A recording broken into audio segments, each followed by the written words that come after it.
guys, welcome back to my YouTube channel. My name is Maribel. So for today's video, as you see in the title, we're gonna talk about your kingdom spouse and how they are made to save your spiritual life. Well, your life, because your spiritual life is your life. So within, of course, I'm gonna be telling, of course, my story and then the verses. You know how it is when you're in my channel. So within 2 or 3 weeks of marriage, me and my husband, that's the phase when within 2 or 3 weeks in marriage, that's the honeymoon phase. That's the want here, love you there, kisses and cuddles all the time. And it was but for me it was kind of difficult. Within 2 or 3 weeks it was kind of difficult for me because it didn't feel like a honeymoon phase for me. It was most of the times at the beginning of my marriage I had so much anxiety attacks. And my husband, God will use my husband to pray over me, and that will be daily because I will have like those anxiety attacks daily. And he will, of course, lay his hands on me and pray and pray and pray, and I will feel the power of God all the time over me. I felt like I needed his prayer over my life all the time. Like I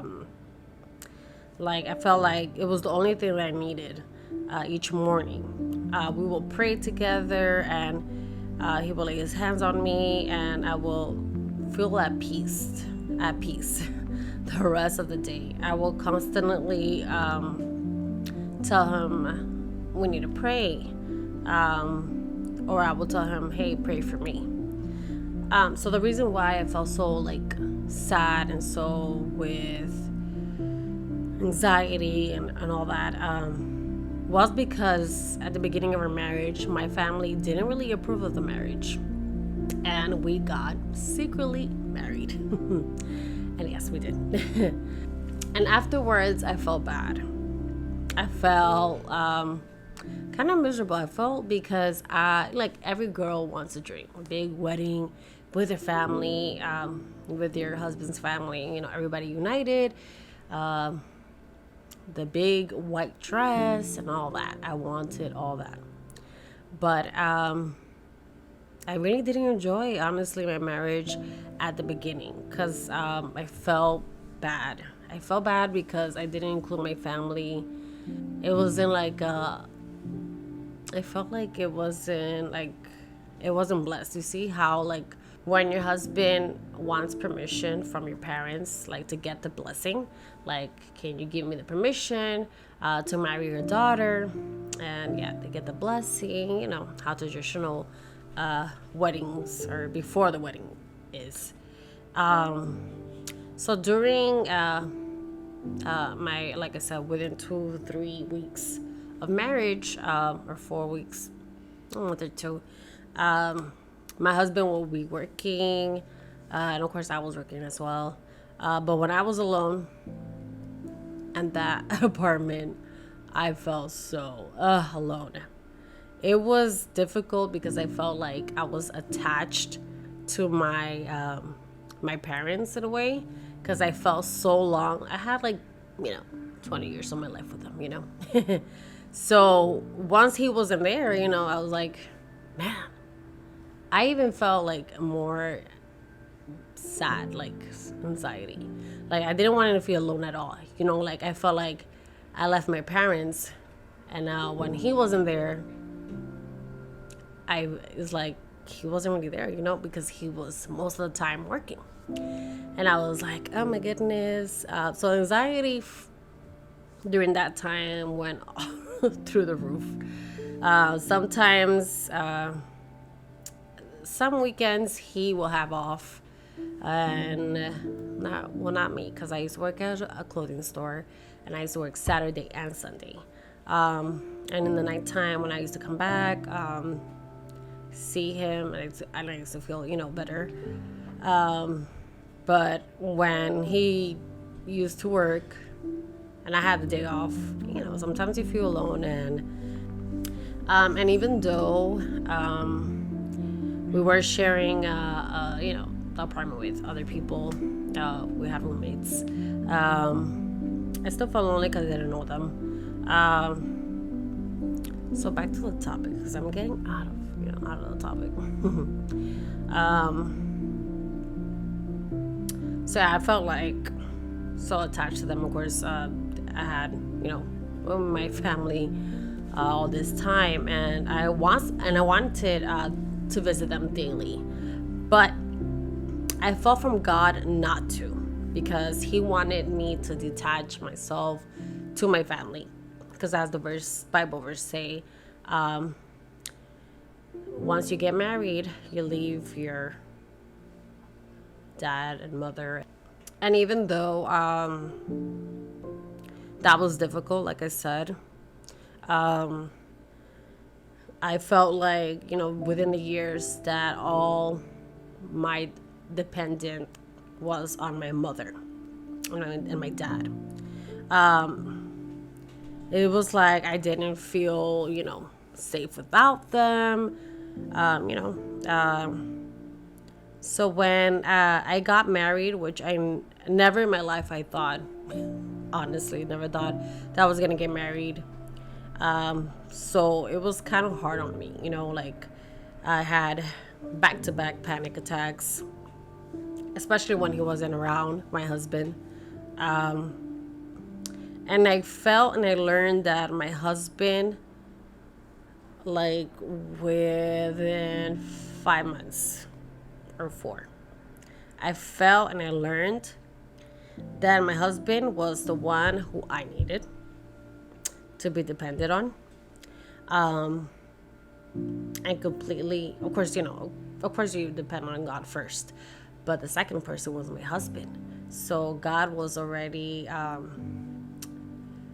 like removing that detachment from my family, from my mother, from my dad. And I felt like, oh God, like, is him that I need now, And prayer, like I said, when every time he prayed for me, I felt at peace, at rest, and towards months and years and years and years, I didn't feel bad that we got married secretly.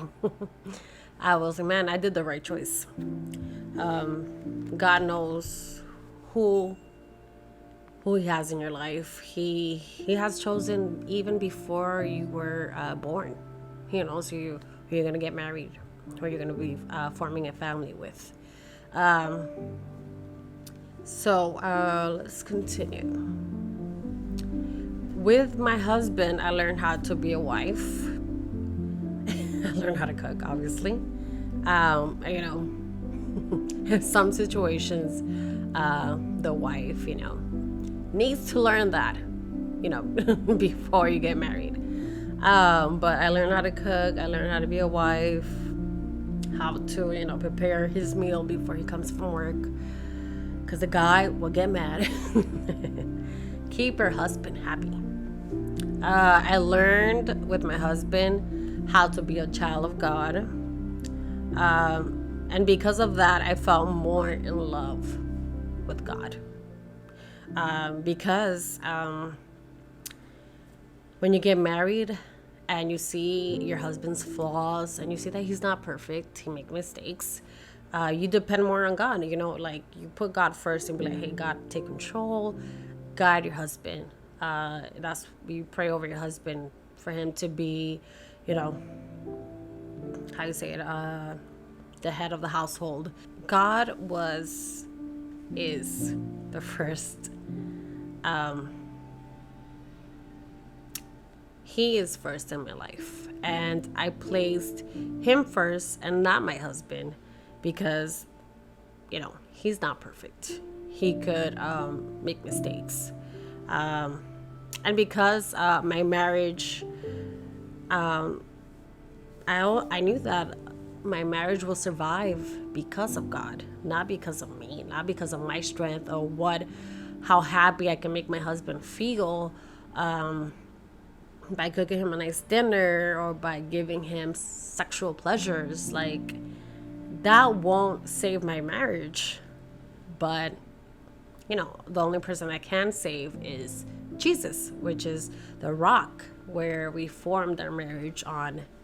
And because, the more, like I said, the more flaws I saw in him, the more I connected with Jesus. So that's why I say, because of my husband, I learned how to look more for God. Like, I learned how to be the child of God and be like, hey, I need you, God, and you take control of this, you take control of that, and I'm gonna trust in you. Because, my husband is not, my God. He does not supply in every need that I need. He's not gonna make me happy all the time. Only God could do that. So yeah, like I said, that was the beginning. So instead of the honeymoon phase, it was like the trying to survive phase.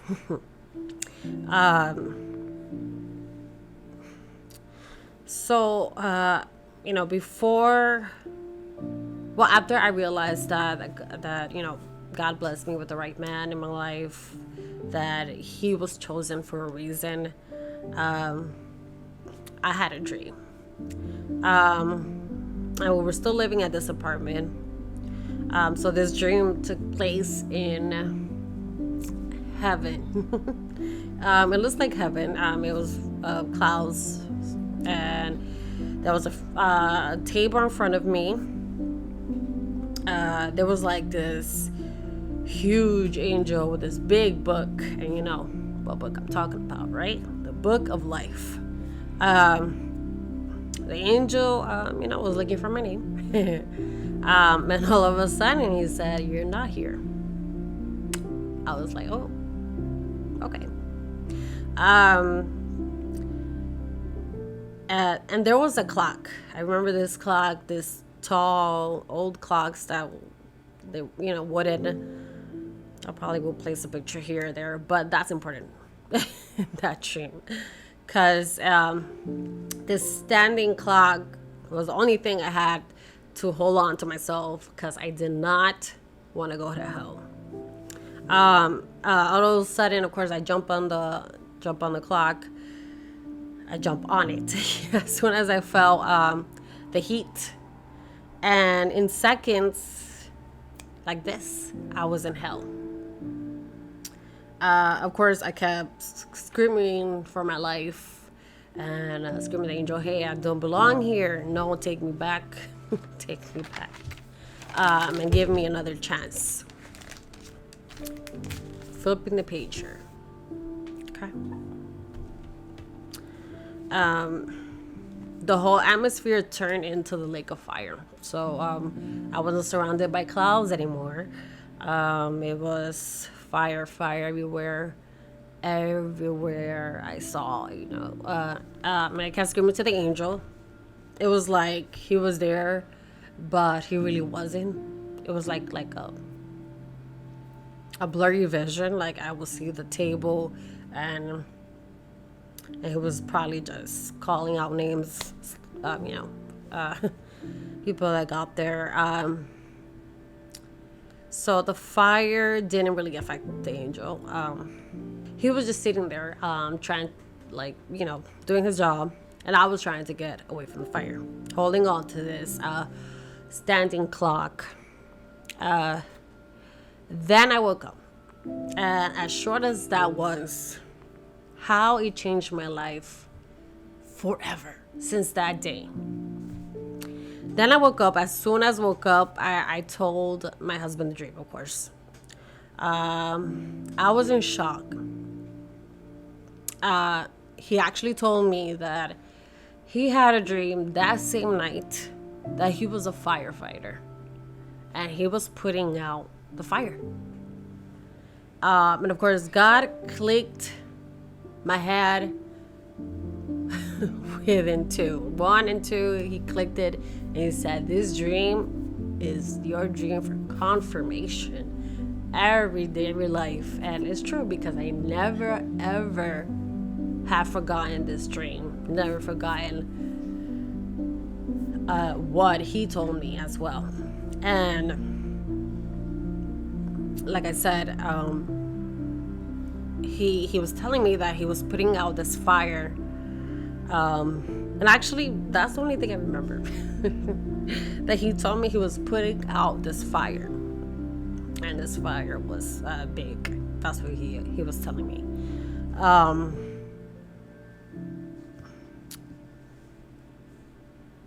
I was mind blown, and right there, of course, God told me, because you married him, your life took a whole nother direction.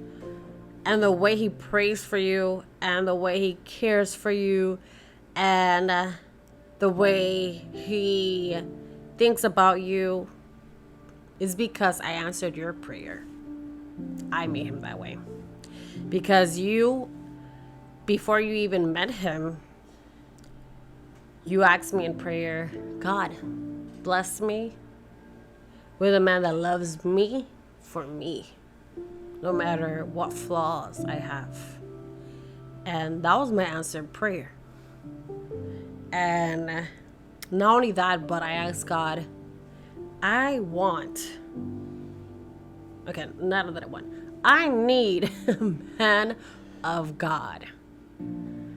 Is someone that will have the spiritual discernment like me. It will be someone who's very hungry for the presence of God. It's someone that will,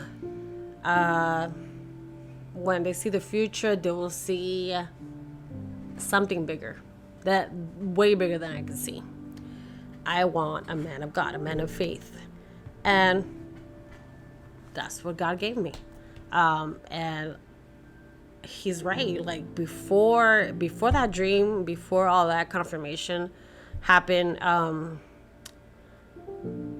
and we got secretly married, I was like, God, why we did this? I felt so bad.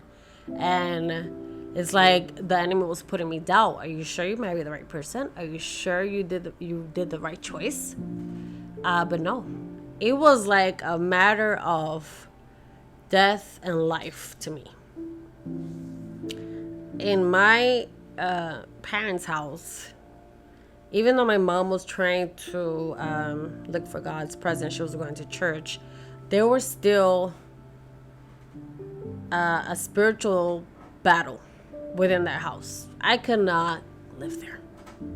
It was too much to handle. And I thank God that I got married. I thank God that it was like God, within that dream, he became the firefighter. He was the one who took out the fire. He's the one who rescued my life. It's like when you get married, it's like before you get married, you're under your mother, you're under your parents, right? So whatever sin, whatever thing they're doing, it affects you eventually, because you're their daughter, you're their son, and you're spiritually connected with them, obviously. But once you get married, it's like you get detached from that. The word of God says it itself. And I'm going to actually look for it, because I believe this is very, very important, because I'm going to say, I didn't really say the verse. So if they're not obeying God,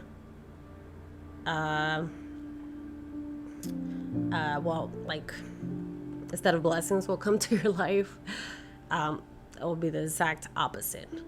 But once, like I said, once you get married, all that breaks. All those, sometimes generational curses also breaks, because you're getting married. And now once you're married, and your husband, for example, he's struggling with a sin, he's struggling with past generation curses from his family, side of the family. Now that's a battle itself as well. And you're now fighting against those spirits, but with your husband. Especially if he's a man of God, and he's looking for the presence of God. That's what's that will be like your only worry right now. Like, you don't have to, of course you're gonna always keep your mom and dad in your prayers and everything, but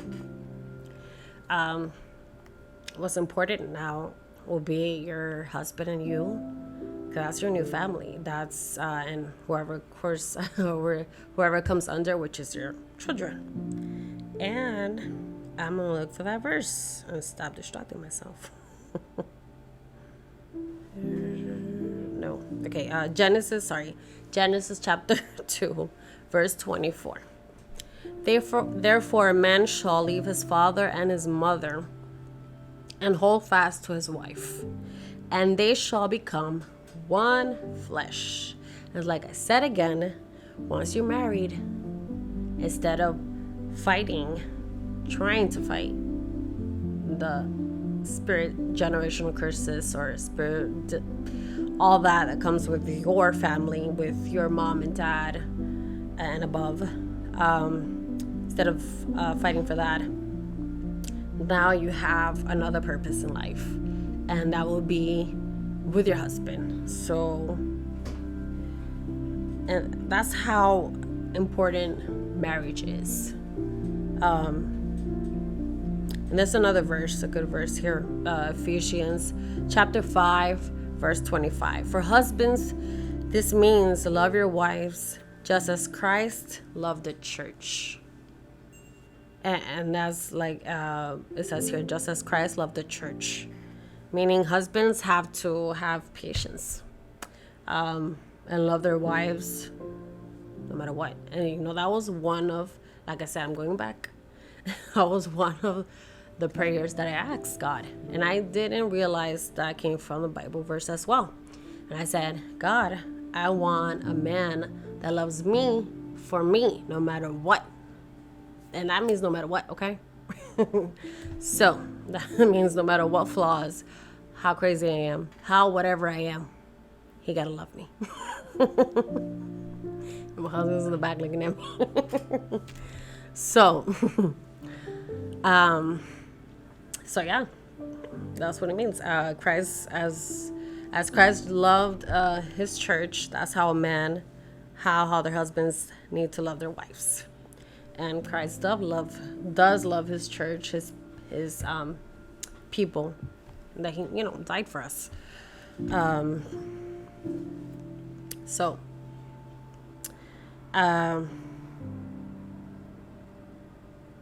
within that dream, I'm gonna go back to that dream.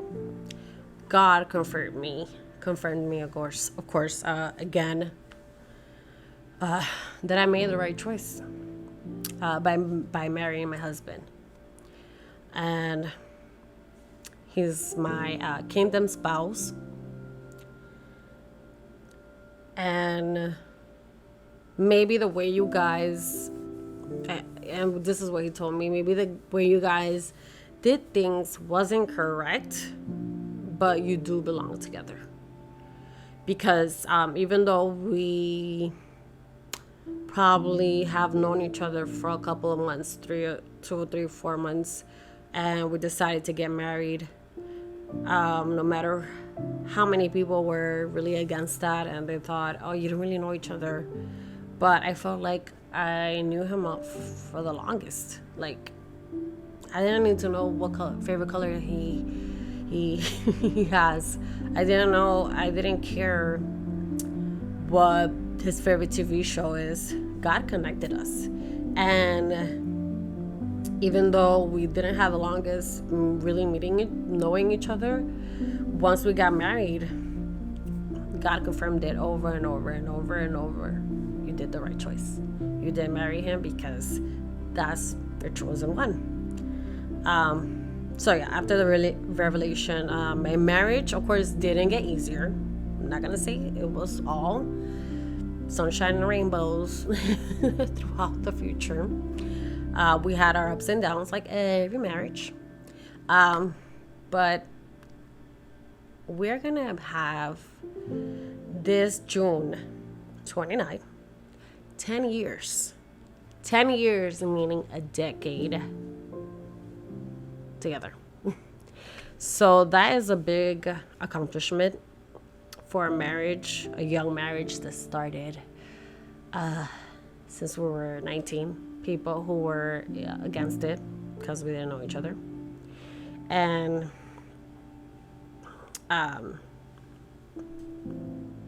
it's something that we have proven to so many people, including my family, that they were wrong. They were probably saying that they're not gonna last. It's not gonna work out. And I remember when I told my husband, we were seeing something on the TV. I told him, "How are you gonna get married for a year and just say, you know what, we're gonna get a divorce because we don't know each other.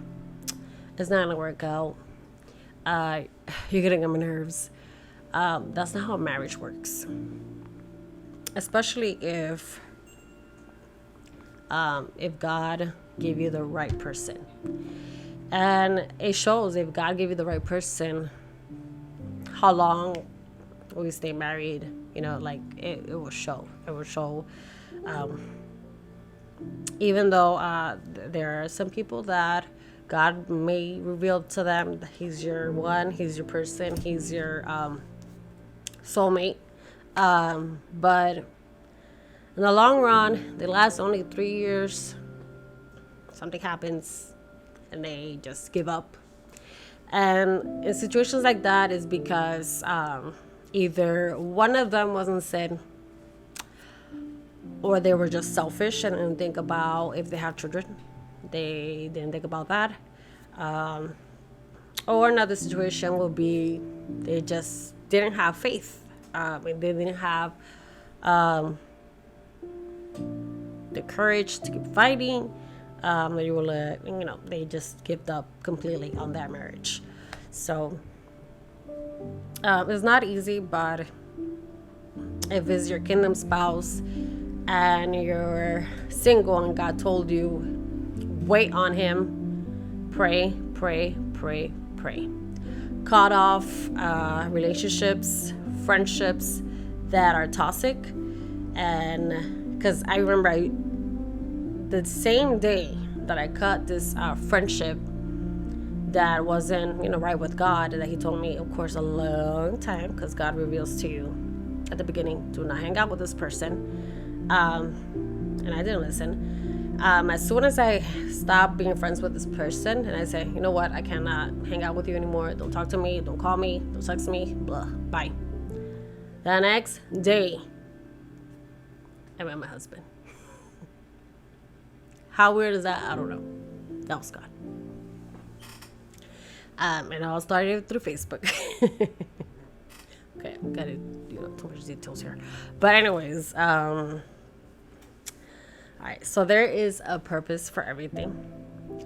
God has the chosen one for you before you even was born. Okay, He has that all planned out. And once you meet him or her, it is, like I said, title of this video, it is to save your life, spiritual life. It is to save your life. And that's what I feel, that marriage is so sacred, important, and worth the fight. So if you got a man or a woman trying to get between your husband or your wife, fight for the marriage. Don't give up, no matter what. Okay? Fight for your marriage, because if God confirmed you that He is the right person for you, He confirmed you over and over through prophets, through dreams. Fight for it, because it is a purpose. It's a godly marriage. He's your kingdom spouse. He's your kingdom wife. She's your kingdom wife. So you're made for each other. And marriage is not only to be, cuddly, happy together or whatever. It's not going to be like that forever. Marriage is to God to use you in an amazing way, because you have God brings two people, forms you, guides you, and eventually God will give you a bigger plan. He will give you something that, like your calling. He will use you both to produce your calling. That's what I meant to say. Anyways, thank you for watching and liking. Give a thumbs up. Subscribe to my channel if you haven't already. Comment down below if you had a dream about your spouse or wife. Bye. Peace out.